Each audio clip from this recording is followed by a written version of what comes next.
Fire emergency is unfolding in the New South Wales Blue Mountains. Up to 10 structures are believed to have been lost overnight as a mega fire jumped containment lines northwest of Sydney. Residents at Mount Wilson, Mount Tomah, Mount Irvine and Mount Berrimbing have been told it's too late to leave. It's one of 109 fires burning across the state. 58 of those are uncontained. 2,000 firefighters are on the ground attempting to tackle the bushfires.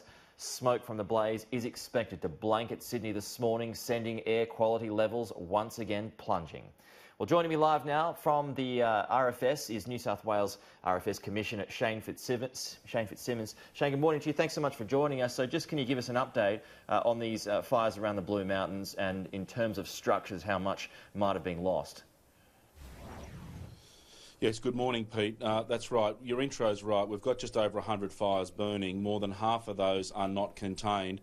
We've still got one fire up at Watch and Act Alert level just to the northeast of Glen Innes, but we are seeing a significant attention, necessarily so, to this large fire that's burning north of Sydney, stretching from out near Capertee around the Glen Alice, Glen Davis, Nunes area, all the way through to the western areas of the Central Coast. Yesterday or over the weekend, crews have continued to try and protect and secure protection for the communities such as Mount Wilson, Mount Irvine on the Bells line of road there. Unfortunately, in the conditions yesterday, the backburning and the operations that are going on there saw a dramatic escalation in fire activity. That fire has now crossed the Bells line of road just to the southern side, and sadly overnight we've got reports of potentially dozens of buildings that have been damaged and or destroyed as a result of that fire, differentiating between homes and outbuildings and sheds and those sorts of things. It's still got to be done.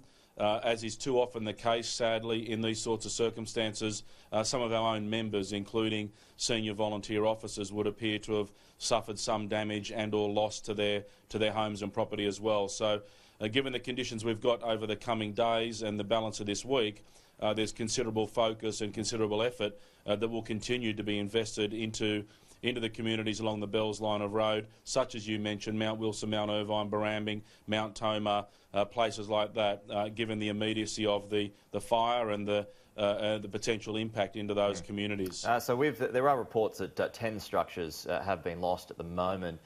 Commissioner, is there any way to confirm that at the moment, or are the firefighters and authorities still out there assessing damage? Oh, they're still focused on the firefighting effort, Pete, but the feedback I've got in overnight from some of the field crews is that they expect that number could be more than 10, closer to 20, but we are going to have teams in there when it's safe enough and able to be accessed to just start doing a more detailed analysis of what's been damaged and what might have been lost as a result of these fires. But we certainly know some damage and destruction has been occasioned throughout that area, and we just need to understand what those details are, which will come once we've got the teams invested in that area and doing their detailed analysis. All right, RFS Commissioner Shane Fitzsimmons, once again, appreciate your time on what will be another very busy day for you and the authorities. Commissioner, thank you.